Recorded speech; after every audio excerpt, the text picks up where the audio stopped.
All right, welcome everyone. Welcome to the very, very last class of Inland Empire Math Circle. And today, for our very last class, we'll be teaching you how to start your own math circle. Um, so obviously, we have started a math circle. I started this with a couple of my classmates back in the spring of freshman year. And in the next about 60 minutes, we're going to tell you everything that we kind of did to create this math circle and kind of also some of the roadblocks we had, some of the mistakes we made, and how you can create your own math circle if you want to. And hopefully this will be helpful to anyone who would like to create their own math circle. So the part one of creating a math circle is obviously having a mission or a reason to start your math circle and a team, right? People to start it with. And there can be a variety of reasons you might start a math circle. Perhaps you don't know, but there's actually a very high amount of math circles across the country. And all of them kind of like have similar but nuanced reasons that they kind of exist, right? Like their missions vary from bringing more joy to math to providing enriching concepts or challenging materials outside of the classroom, and you can define your own mission. But I will say that a lot of math schools have a very similar mission to us, which is one to kind of like help people see the joy in math, because a lot of times math can seem boring, but that's not always how it has to be. And the other part is kind of like providing enriching material that you might not see in the regular school classroom. And something to also think about, right, is kind of like the people you're kind of like offering this to, right? Kind of your audience. So for us, we kind of based our mission around elementary and middle school students. But of course, you don't have to follow us, and you can define your own kind of age range depending on kind of your skill level and also who you're interested in teaching, right? So the other part of starting a math circle from kind of like the moment you're thinking about it is kind of the team you want to build this math circle with, right? And so um, one advice I would give is that kind of take your time in picking out your teammates, right? Because creating a math circle is a very time-demanding effort. And if you want to create a really good curriculum, if you really want to build uh, a really solid audience, then it actually takes a lot of time and effort, and you can't do this alone. And finding teammates who you can really rely on, who can regularly show up and regularly commit to meetings and regularly commit to putting in work outside of your meetings is really, really essential to building a really strong math circle. And so I would advise that if you were to start one, kind of look around based on the people you know who would seem like people who would commit and really put in time, right? Because who you're working with really, it's really essential to building the kind of math circle that you want to create. So part two of building a math circle is building your website and finding your audience, right? Because first of all, there has to be a way for people to find you, right?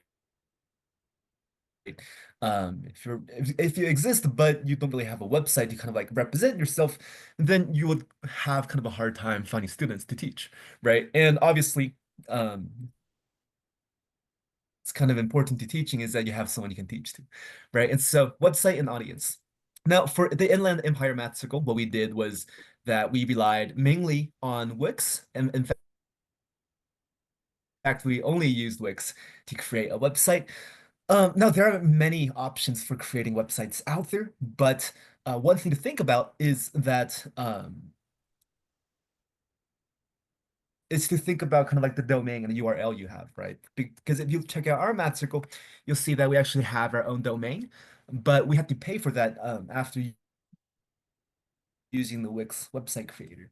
And so I think there's like free website creators out there. Like I think Google has a free website creator, but it doesn't actually give you the domain. And so you'll be stuck with like a Google URL. So depending on what you want, it kind of varies, but the website that we found to be pretty reliable was Wix, although you do have to pay some money every year to kind of like have your own domain. Um, some other, I guess, like apps or I guess like websites that we used was one was YouTube, right? We regularly recorded our videos and uploaded them to YouTube.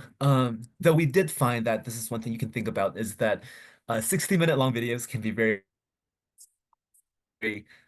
tough on people's attention span. And so if you're really trying to up the viewer count, one thing you might think about is actually condensing your lessons into maybe a 10-minute video that you make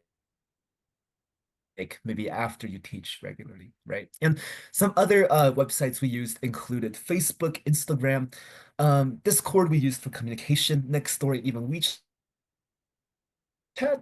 Facebook and Instagram and Nextdoor are all really great ways to advertise your math circle. Now, we didn't really put a lot of time into this because we didn't end up finding the time. But if you're really serious about creating a math circle and really finding a lot of different people, this can be really helpful to just put kind of like an ad or poster on there, right? And also don't undermine the value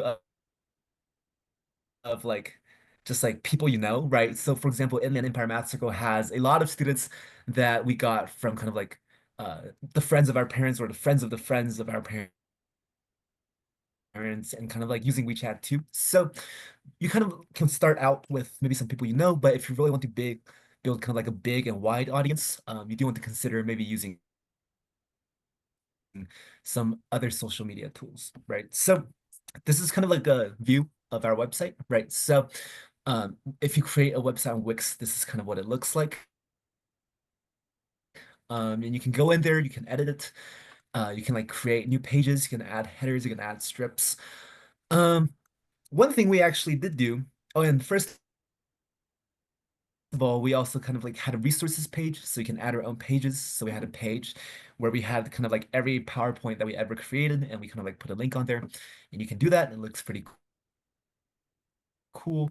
Something else we also tried was a question board, and now this was actually we took inspiration from the message boards of the art of problem solving.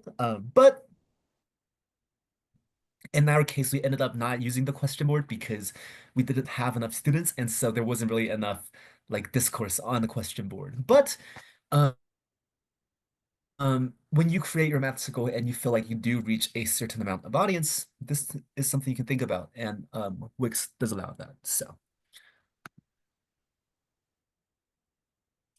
and this is the YouTube channel we're talking about. So you can see we uploaded a lot of videos onto there. But again, like I said, you can see that a lot of them are like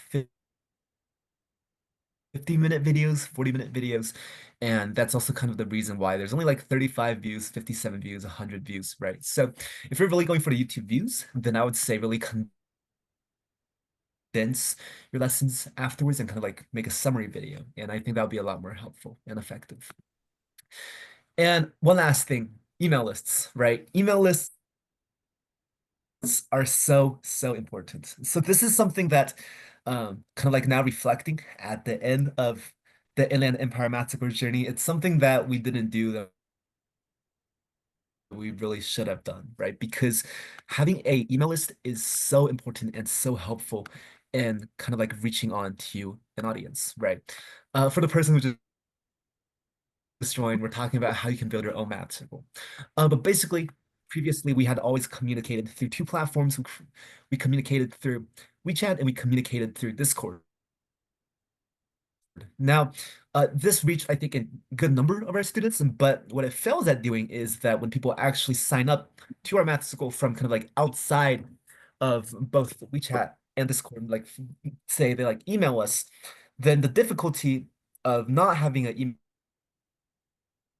email list is that kind of like when we send out notifications, we miss them, right? And if we're really trying to build a good and big math circle, if you're really serious about it, then you really want to create a mailing list, right? So you want to add kind of like a spot on your website. I think I have it here. You want to add an option. Actually, you can't see it here, but you want to add an option on your website that allows people to kind of like register or sign up. And then you want to create an email list and then send them emails because that's so much more useful than just texting or sending messages in Discord. So something to keep in mind. Um, and that brings us to part three. Oh yeah, Ricky. So someone just asked, do you know your YouTube account so we can watch the videos you sent? Yeah, so if you just search up Inland Empire Math Circle on YouTube, you should find us right there. Now this is part three of creating your own math circle, and that is teaching, right? Because obviously, when you create a math circle, you have to teach, right? So this part deals with what to teach and kind of how to teach. So, um, click on. So the way we decided to teach was through Zoom, right? And um, the thing with the Zoom is that if you use the free version, then you do have a 40-minute period limit on every meeting you create, which isn't ideal when you're trying to have kind of like an hour meeting every week, right? And so what we did was that we purchased like a subscription on Zoom. We had the Zoom Workplace Pro on this bottom right image you see here. Now it says pending cancellation because Inland Empire Math Circle is shutting down, and so I canceled it like a month ago. But if you do purchase this Zoom Workplace Pro, it gives you like unlimited time meetings, which is really helpful if you're trying to teach a math circle.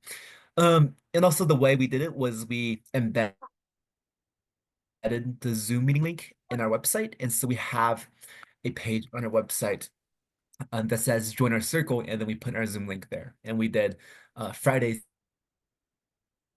7 to 8. But again, this is all something that you can mess with. You can mess with the meeting time. You can mess with how often you meet. In fact, like if you're like good enough at creating math circles, you can even maybe find like a real world place to meet, maybe like a public library. That'll be much more effective than meeting online. But if you're do trying to meet online, I think Zoom is probably one of the best options out there. It's a yearly subscription. It's like 100 to 200 bucks. It's not too crazy. So it's a pretty good option for teaching online. Now, for what to teach, right? And this is probably the most important part of starting a math circle, right? You have to figure out exactly what you want to teach. And one option you always have is kind of just to create PowerPoints, right? So, what we did for a while was we would create PowerPoints on like specific topics, and we'll kind of like give overviews of these topics, and then we'll give like practice problems for people to solve, right? So, for example, in the center image here, you can see one of the PowerPoints we made on circles, and you can see that we kind of like put diagrams in there, we put formulas in there. And on the right image, you can see that we covered distance formula. And on the left side, you can see that we did like some practice problems for topics we did cover. Now, uh, one of the limitations, or I guess things to think about with the PowerPoint is that if you're trying to do like collaboration, like multiple people working on a slide, or if you're like having a shared Google account to kind of like facilitate the math circle, which is what we did. We had a shared Google account. Slides is kind of bad at making slides, right? So with Google Slides, the slides you can make are very limited, right? And so, for example, if you look at distance formula, the diagram and the formula are both copy and pasted from Google Images because it's just too hard to like make diagrams and like format equations on Google Slides. So that's really difficult. But the pro of Google Slides is that you get to collaborate more easily. The other option is Microsoft PowerPoint, and with Microsoft PowerPoint, you can also collaborate, but it's a little bit less friendly for collaboration. But what I will say is that you can make a lot more fancier and better looking PowerPoints with Microsoft PowerPoint. And you can also format like mathematical equations and like diagrams easier on Microsoft PowerPoint. So for example, the PowerPoint I'm using right now is Microsoft. But again, it's less easy for collaboration. So depending on how you're going to run your math circle, depending on how you're going to like create your material, um, this is something you can kind of mess with. And also speaking of creating material, this is also something to think about. with regards to kind of like having teammates, right? Because you want to figure out, do you want to do it so that there's always one person creating the material, or do you want to do like every person creates the material for each week, or do you want to collaborate on creating material? And I would say that this is one part where kind of like in an Impermathrical or us, this is kind of something we didn't really figure out throughout the 4 years we did this because uh, our schedule for creating like material wasn't always really consistent. And so and sometimes would have to be forced to kind of like create material like very like in a very limited time before the actual lesson. And so if you're trying to start like a really solid, really serious math circle, this is something to think about, right? So kind of like having a schedule to create your lesson plans and even kind of like having a progression, right? So that kind of like maybe for a year, all of the lessons kind of like build on each other. So that's also something to think about in terms of what your math circle does, right? Because usually with math circles, it's not like a math class, right? And so it's not really like something where you sign up and it's like a year of SAT math and you can like build on each lesson. Usually, like the way people do math circles is that each lesson is kind of like discrete, right? And so each lesson will maybe be like a puzzle that kind of like involves like a different mathematical topic that's enriching outside of the school, but that also doesn't really rely on each other too much.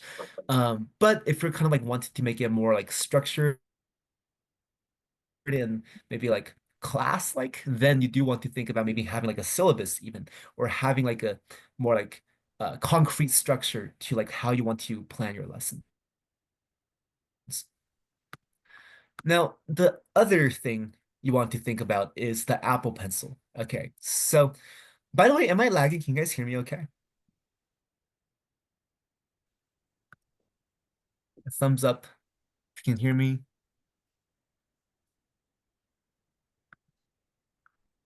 Okay, cool. So the one thing you also want to consider is the Apple Pencil, right? Because an Apple Pencil can be so helpful in facilitating online classes, right? Now, again, this is different if you want to do like an in-person math circle. A lot of math circles are in person. I think the Berkeley math circle is in person. But if you're doing a Zoom lesson, a Apple Pencil can be so helpful, right? So this is something that we never really did, but one thing you can do is you can kind of like do something on your iPad. For example, download the Notability app, which is this blue app I put in the corner, and you can kind of like write on it with an Apple Pencil, like write on your iPad, and it's like Khan Academy style. It's like you write out stuff as you talk. You can draw really easily, you can write really easily and clearly, and it can be such a game changer if you kind of like already know what you're going to talk about and you want to just kind of like go lecture style and just write it out. That can be so helpful. Now, I never purchased an Apple Pencil because I'm broke and I'm poor. So I always just drew with my finger on my computer screen. But if you're trying to do something like a lecture or you want to do like regular lessons that build on each other and you want to do something that's like Khan Academy style, which is like really clean and really clear, then I would recommend getting an Apple Pencil or at least like pitching in like a budget, like everyone in your team pitching $20 to buy an Apple Pencil because I think that it can be so helpful in creating better lesson plans. And this way you also don't have to create like deliberate slides to kind of like, you know, teach something. You can just write it out as you go. Yes, Khan Academy. So I'm saying like if you buy an Apple Pencil, you can kind of like write on Notability. And Zoom actually allows you to project your iPad on there. So what I'm saying is like you can download Notability on your iPad, right? And then you can um, join the Zoom meeting through your iPad, and then you can project, you can share your screen and share your iPad screen. And so people will be staring at your Notability to see, and then you can be writing as you teach. And it's kind of like Khan Academy, and it's really clean, right? It's really nice. So something to think about. Now, the other things it can do, of course, is always puzzles, right? So, as I have said, math circles are usually based on puzzles. Now, again, math circles, like a lot of other things, are social constructs, and you can do whatever you want, really.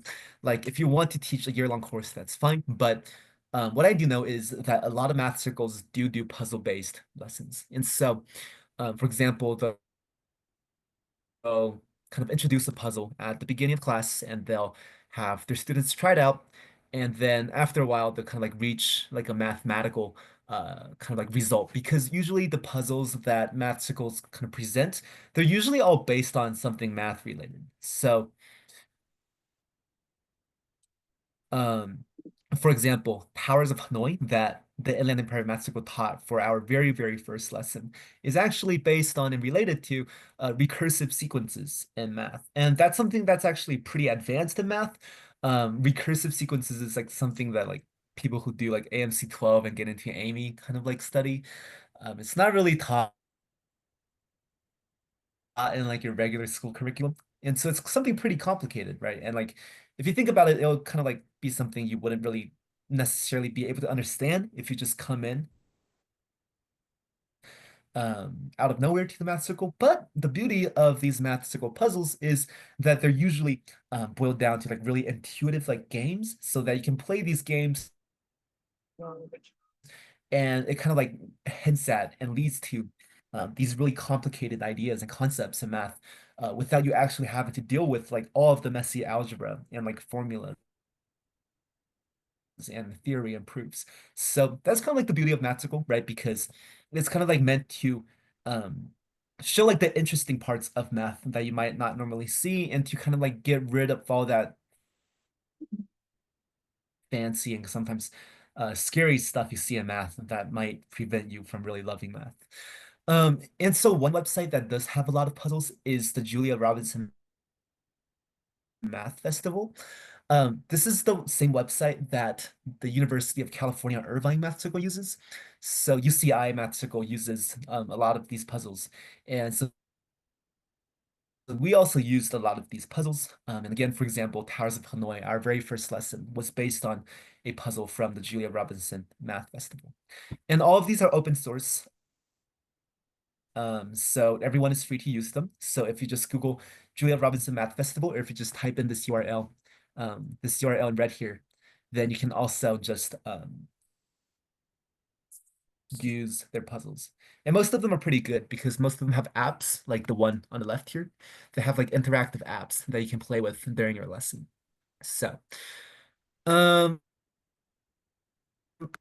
and finally, if you do run out of puzzles on the JRMF website, which is possible because they do have a limited amount and they don't really update their stuff, there's actually a website called mathcircles.org, and it's kind of like it's a really big network that encompasses every single math circle in the country.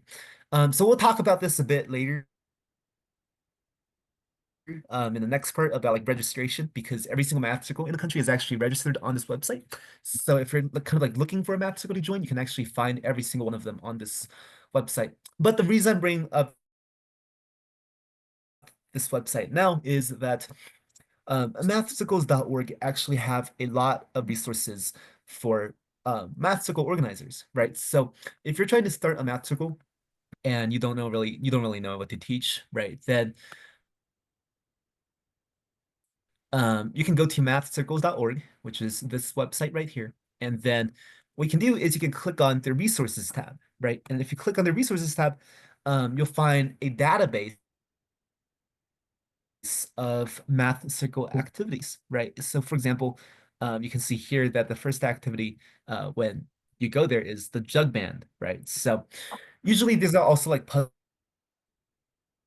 Some of them have like apps, some of them just have a PDF. So you have to kind of like look into it to see what you work with. Sometimes you have to expand a bit on it because, for example, Introduction to Diophantine Equations, 好的，哥哥，今天最后一天上 which 课，is another 他教你 activity 们怎 on 么 their 上网 website 上 in the 去 database. create 这些，Um, on their website 在 is web 上，在 Introduction 那个 to 上去， Diophantine 在点 Equation. And this is actually a PDF. So if you do want to use this, you kind of have to like read through the PDF and maybe like think of a couple of activities on your own to help teach it. Um, but yeah, there's like a bunch of stuff on there. There's so many different activities you can work with. So super helpful resource for math circle organizers. That's pretty much all we have on teaching, but the moral of the story is that first of all, right, it's really flexible. So depending on what your mission, right, again, going back to the first slide, depending on what your mission is for your math circle, that can vary, right? You can vary from puzzles to maybe practice questions to, oh, speaking of practice questions, another thing you can do is that the art of problem solving has like a ton of free practice questions that's like open source. For example, they have like every single AMC problem set that's ever been published. So if you're looking for maybe like challenging math questions to solve together, that can also be a resource. But the other thing you have to think about besides like your goal in creating the math circle is your own ability, right? So for example, if you are like super good at math, and I do think that you have to be somewhat good at math to start a math circle, that you don't have to be a genius, right? But say like you're super good at math, say that you're like Amy qualifying, or say that you're like IMO qualifying, or maybe you went to the Olympics or whatever. Um, and you can like just teach stuff off the top of your head, then I would say that, just going Khan Academy style and kind of like creating a lesson plan or like a syllabus you can follow every week that progresses like gradually and builds on top of each other, that can be really helpful. But if you do need more time or like if you maybe aren't a mathematical genius, which is completely okay, right? You can also just think of using these puzzles, which is what most math circles use anyways, right? And you can just do these puzzles, and though you should do like a bit of research prior to kind of like make sure you understand the puzzle and kind of like the mathematical basis behind it. But that's totally a viable option to just do some puzzles every week and explore the mathematical basis behind it. And now, finally, we want to talk about registration, right? So how to officially register your math circle, because when you create a math circle, right, it's important to have a website, it's important to have students, it's important to have stuff you can teach, it's important to learn how to teach, but it's really important too that you're kind of like officially registered on the math circle website. So we're going to talk about that right now. So again, this goes back to mathcircles.org, right? And so again, this is like a national network of local math communities, and it's like every single math circle that's like ever existed, you can find on that website. And they actually like have like this little map here. So for example, if you look maybe, oh, I live in, I don't know, Winnipeg, then you can see that, oh, there's kind of like a math circle there. Um, but basically, what you do is that you want to get yourself registered as an official math circle because uh first of all, this helps people join your math circle, right? For example, if I'm in your area and I'm looking to join a math circle, I can go onto this website and be like, what math circle can I join? And if you're registered, then I can see, oh, your math circle exists. But if you're not registered, then I wouldn't be able to know that you exist, right? So that's really important. And the other thing that's really helpful too is that when you're registered as an official math circle on mathcircles.org, a bunch of people send you emails, right? So a lot of like STEM competitions and like a lot of people who organize like STEM camps and stuff, they'll send you emails for you to forward to your math circle. And so this will also help you secure more resources that you can direct to your students, which is also super helpful and important, right? If you're trying to start a really good math circle. So get yourself registered. And how do you do that is you can click on register your math circle, right? So if you look at this page, and by the way, this is the map, right? So if you go onto their website, you click map and you get to this page and then you click add a circle and that takes you to this next page. And this page, you can register your math circle, right? So you put in your name, put in your city, put in your state, and it takes like a while to process, but once it processes, you will now show up on mathcircles.org. So as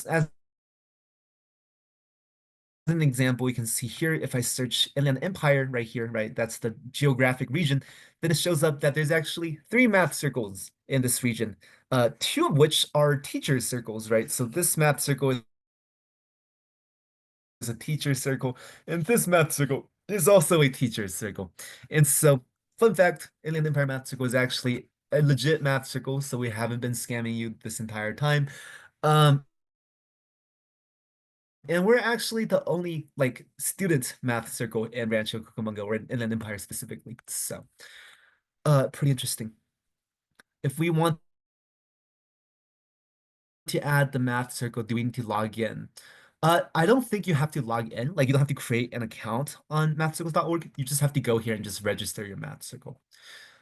It's in again, if you click on maps and then you click on add a circle, then it takes you to this website where you can register your math circle. Oh, and also this is another reason why you need the website, because when you register, they do ask for your website name. So, but yeah, again, and getting registered is super helpful because now you show up on the map, as you can see. Inland Empire shows up on a map, and now people can find you and reach out to you. So, oh, and also this is the last picture I have, which is the Inland Empire Math Circle. Right, it says it gives you like your bio, so pretty cool, pretty important. Um, and finally, as some like final tips and final tricks, um, I would say that actually, yes. So I would say that with creating a math circle, first of all, keep in mind like the advice I just gave out, right? Because that was based on 4 years of experimenting with how to teach a math circle. And so hopefully the mistakes that we make can help you avoid the same mistakes, and hopefully that will help you create your own math circle that's really great and really impactful. But also some other like final tips to keep in mind from Inland Empire Math Circle is that initially starting a math circle can be a really tough process, right? Because initially it can be really hard to find students. And um, how long does you guys have to make math circles done? Well, we have been working on this math circle for 4 years. But going back to what I said, initially, it can be really hard to find students. And in fact, it can always be a challenge to find students, right? And so, in fact, there was like a while when Inland Empire Math Circle had like 1 or 2 students every week. And sometimes there was this one kid, his name was Loy. And I remember there was like several weeks when I'll go online and Loy was the only kid on Inland Empire Math Circle. And so sometimes it can be pretty discouraging, right? Like, you can put in a lot of effort into creating like a really, really good lesson plan, and then no one shows up, which can be pretty discouraging. Sometimes too, because of like time balance issues, like maybe like everyone in your team is super busy. Um, and so you end up having to like create something like last minute, and that can be pretty stressful too. And so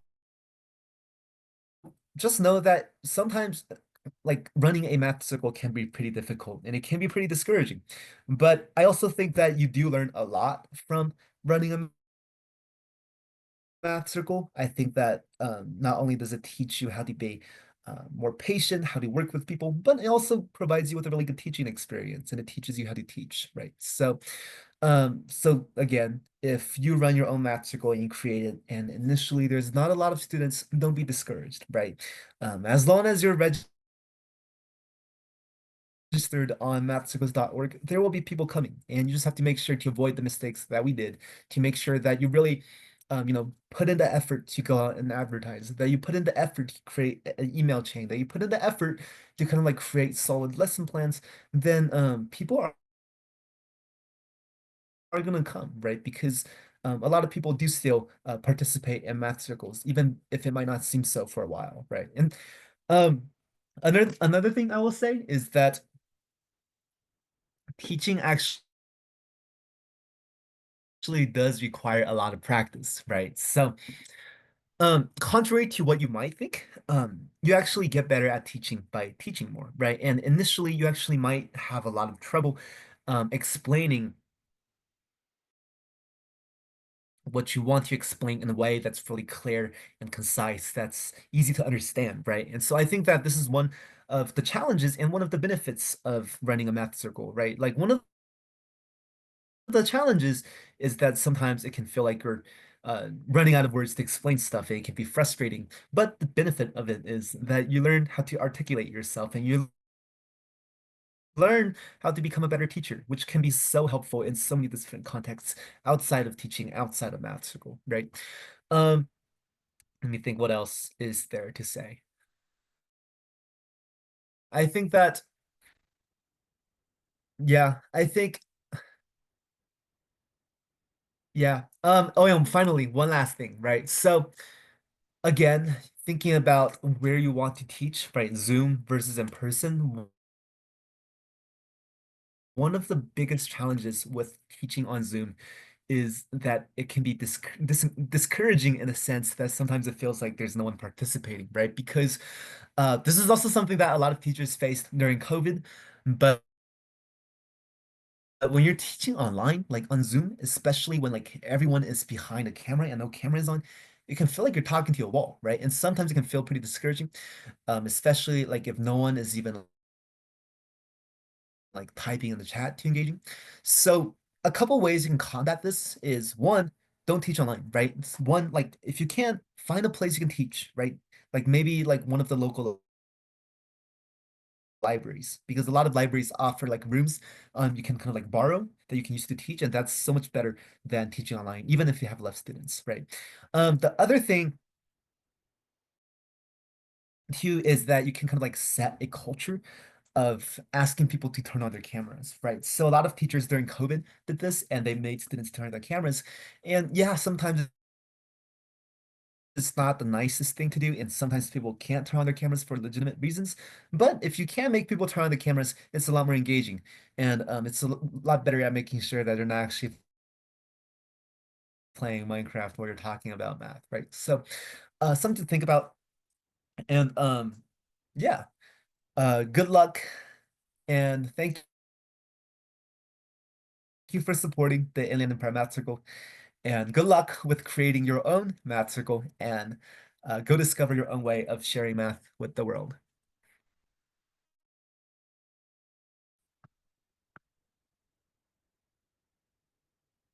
Yes, this is the very last lesson, very last class from the Inland Empire Math Circle. We have truly